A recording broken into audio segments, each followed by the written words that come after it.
Ayun. So, good evening guys. Ngayon po ay Monday, July 20, 2026 at Dow G yung kandila natin. Pero net foreign buy tayo, no?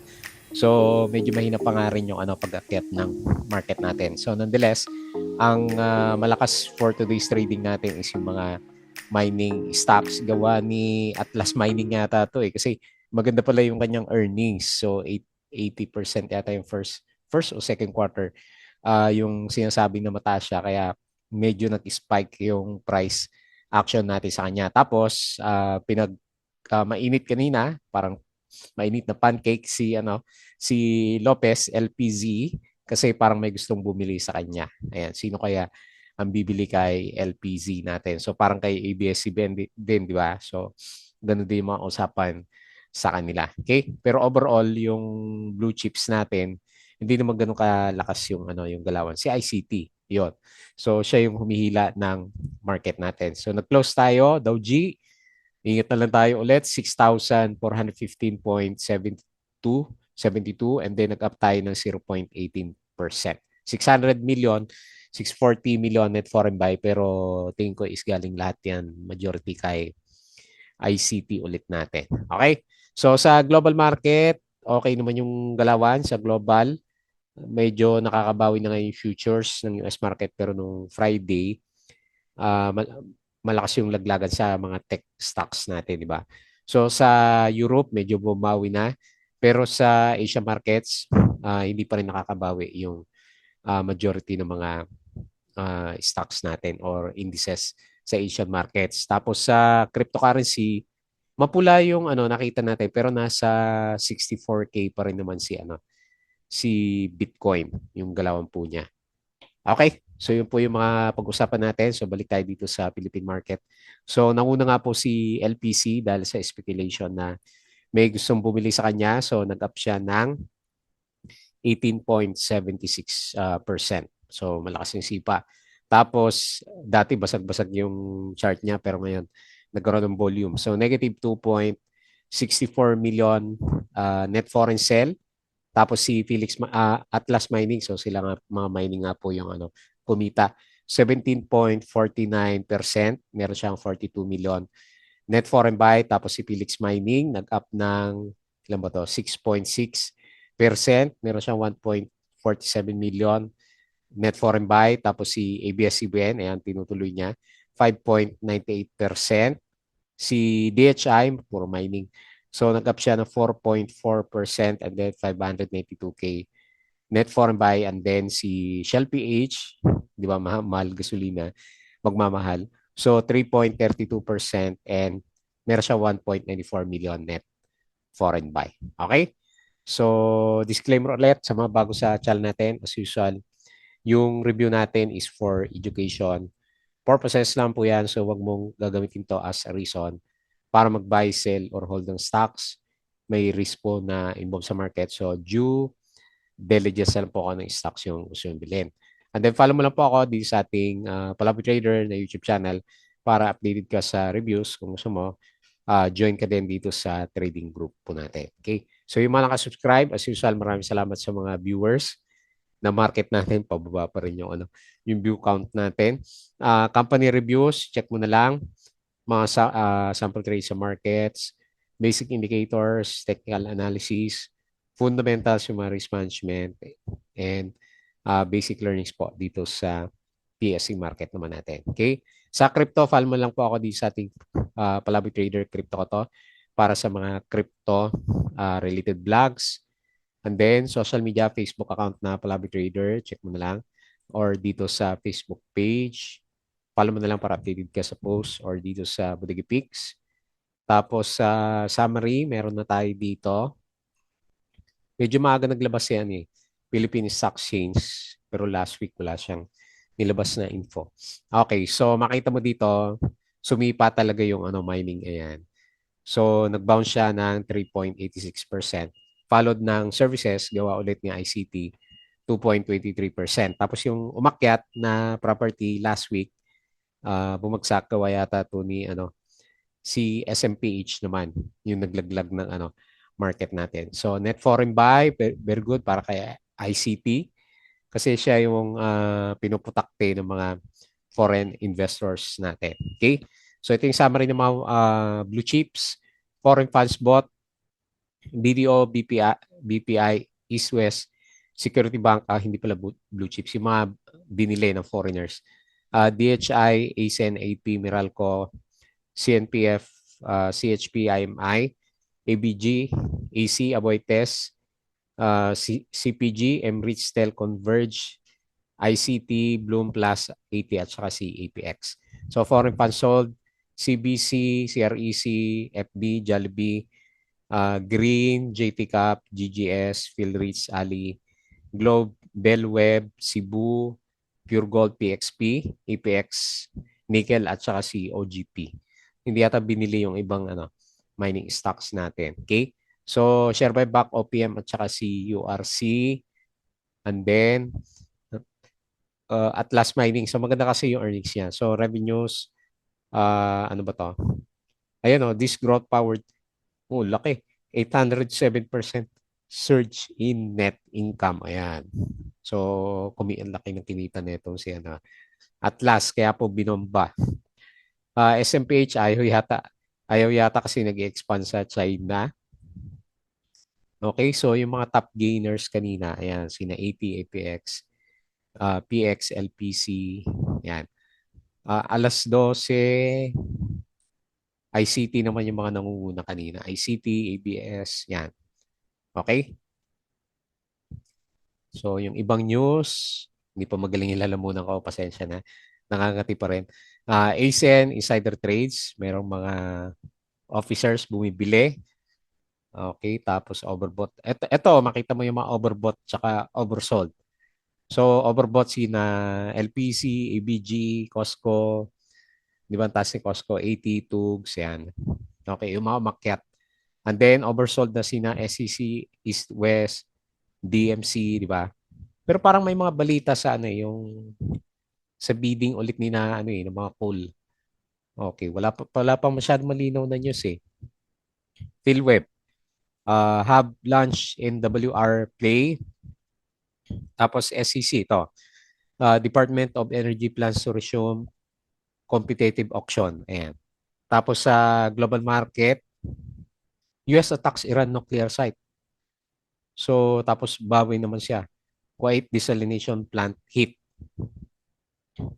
Iba tinitira ni no, ni Iran, yung mga kapitbahay niya yung kinakalaban niya. So malayo kasi si US. Okay. So Department of Energy plans to resume the auction of Semirara largest coal reserve. Tapos si DHI hold daw, sabi ni Outsmarting Markets, LPC moving away from traditional free-to-air TV infrastructure kasi wala siyang franchise. Okay? And tataas yung ito yung worry natin na wala tayong masyadong foreign buying sa mga ibang blue chips. So pagtaas ulit ng gasolina, alam mo na, mangyayari sa market ulit natin. SMPH focuses China strategy. EGI Web adds new port to gaming platform Rooster. Hindi pinapansin ayaw mag-breakout ni PhilWeb. So Lopez Incorporated being acquired. So name sources claim talks are in advance for a 45 million offer to acquire Lopez, 70% black held by Mantes Holdings. So kaya po pumitik si LPC natin kanina umaga. Okay, buti pa sila. Alam nila yung mga balita. So yun po yung mga nakalap natin. Patalas ulit yung mga bago sa channel natin, yung mga gusto sumali sa Patreon. Sali lang po kayo dito sa Patreon channel po natin. Okay? So double check mo na lang yan. So tingin tayo dito sa market. Ang ganda ng market natin kung titignan mo pero okay, wala tayong tiwala sa pasok ng wala kasing foreigners eh. So anyway, taas natin yung mga support dito sa mga gap. May mga gap siya na gustong i-fill eh. So kung may foreigner siguro, fill na yung gap dito sa bandang taas tapos support natin is yung gap ulit dito. Hopefully hindi niya i-fill yung gap dito sa bandang baba. So dahil packet ng packet si ICT, halos mag-overbought na yung index natin. Lakas talaga ni ICT, no? Okay, so uptrend. Pero yun nga, ilang stocks lang na big caps yung malakas yung galawan dito sa markets po natin. Okay? So, ingat tayo. 6.4K net foreign buy, rather 640K net foreign buy, 6.4K yung index and then nag-up lang tayo ng 0.18%. Okay? So yung mga winner, si LPC nga, ayan, pumitik. So dati basang-basang. Ngayon pumitik yung Kandila, 18%. Atlas Mining, pumitik din. Laki pala ng earnings nito. So 17.49, ayun, na-break na niya yung ano. Panalo yung mga holders ng ano, Atlas. Tapos sino pa? Felix Mining, 6%. Bagal na internet ko. Ayaw umakyat. Ayaw lumabas. Ayan. So, 6%. Tapos si ABS-CBN, 5.98. Yung kanyang galaw, ayan, buhay na buhay si ano. May bibili pa. So, ibig sabihin, akit ba ulit tayo dito sa ano? 4.19, no? Ayan, masusundo yung mga naiiwan. Tapos si Certec, 5.56, nabuhay ulit. DHI, 4.4. APX Mining, yan, ganda ng galaw. APX 4.22 and Shell PH 3.37. Okay? So eventually siguro breakout din si ano si Shell. Okay, sa loser si IEAS, 'di ba yung winner natin to last week. Ayan, pullback. SMPH, ewan ko, ayaw nila sa China eh. Ayan, 4.4% and Bloomberry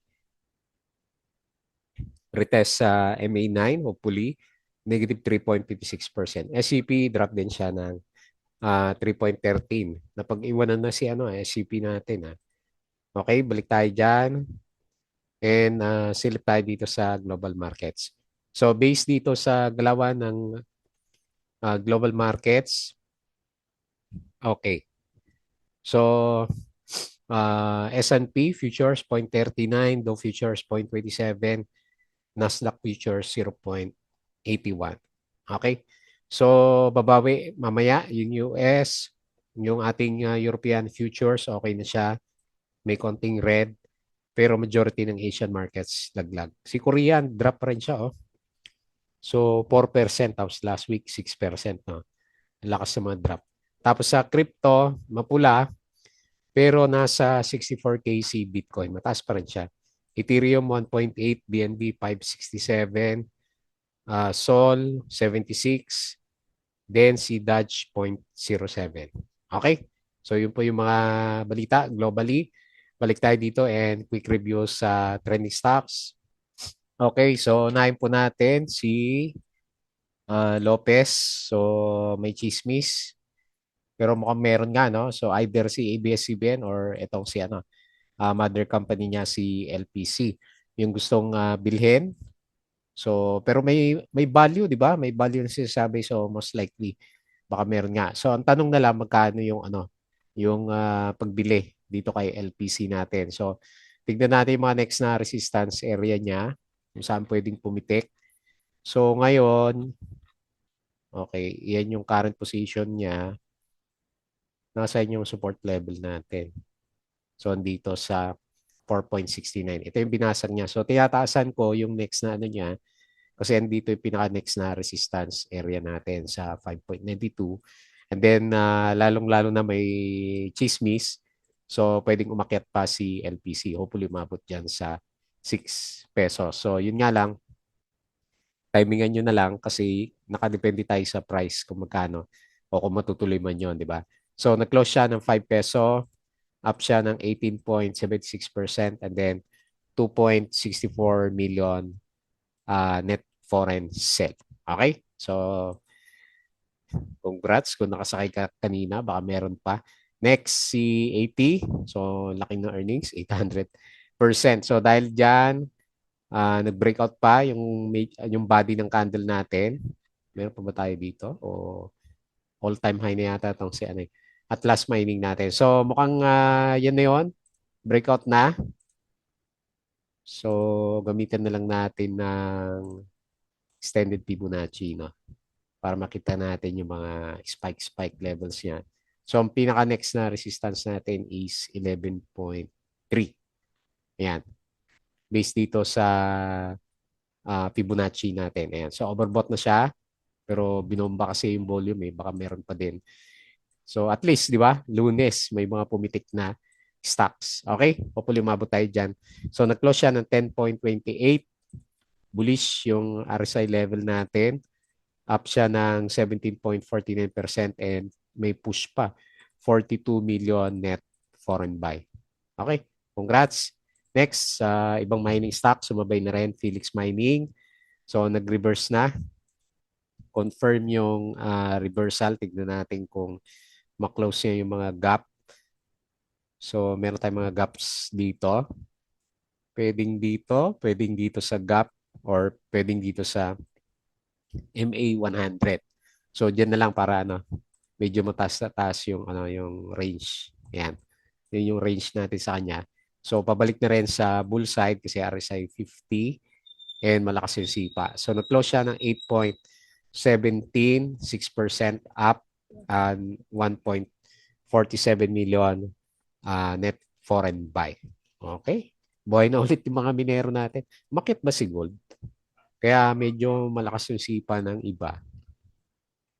Hindi rin, no? So talagang lang, nahila ni Atlas.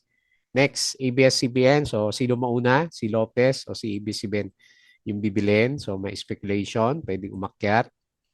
Lalo na, dalawa na sila. So yan na lang yung range natin. So ingat na lang sa volatility. Pero kung hindi pa rin na babalita ako sino yung bibili and then may speculation pa rin na bibili. So good chance ulit na makarating na tayo dito sa 4.15. Okay, nabuhay na loob yung mga Medyo naiwan dito sa, kasi malakas din yan Laki ng ilang percent in drop na yan. Ayan 20%, di ba? So laki ng drop na yan. At nag-close po siya, ayan, bullish ulit. Nag-close siya 3.72, up ng 5.98% and then 0, wala tong net foreign buy. Okay? Next, DHI, sabay ng mga mining stocks. So, gumagalaw din. Lalabas na rin siguro yung earnings nito, no? Kung maganda yung earnings nito, baka sumabay din to sa breakout, no? 8.86. So, okay din. Nabuhay to, no? Naiwan si na APX, di ba? Yung mga naiwan. So, nag-close siya ng 7.83, up ng 4.4% and 500K net foreign buy. Okay? Bullish yung RSI. And then lastly, si Shell PH para dun sa tatas kasi yung gasolina ulit eh. Okay? So, nag-Dow siya pero nag-try na nag-breakout. So, medyo na-udlot nga lang yung breakout niya. Hopefully matuloy siya for this week kasi tatas ulit yung gasoline prices. Okay? So, in-anticipate ko na breakout dyan sa MA 100 and hopefully close natin tong gap. Okay. So, nag-close siya 9.2, 3.37% and 1.94 million net foreign buy. Okay? So, at least may mga speculations na bubuhay sa market natin. Kaya nga lang yung mga alaga natin na blue chips, tulog pa rin talaga. Kasi wala pa kasing distributed na net foreign buy yung markets po natin. Okay? So, yun na lang muna. Bago tayo close, please don't forget to subscribe dito sa ating Palabo Trader na YouTube channel. Join ka lang sa group kung gusto mo ng guide. Crypto ko to, Facebook account, Facebook page, Bodega Peak, Twitter, and Patreon sa mga gusto ng guide. Sali lang po kayo dito. Okay? So, yun lang. Maraming salamat. Kita ulit tayo bukas.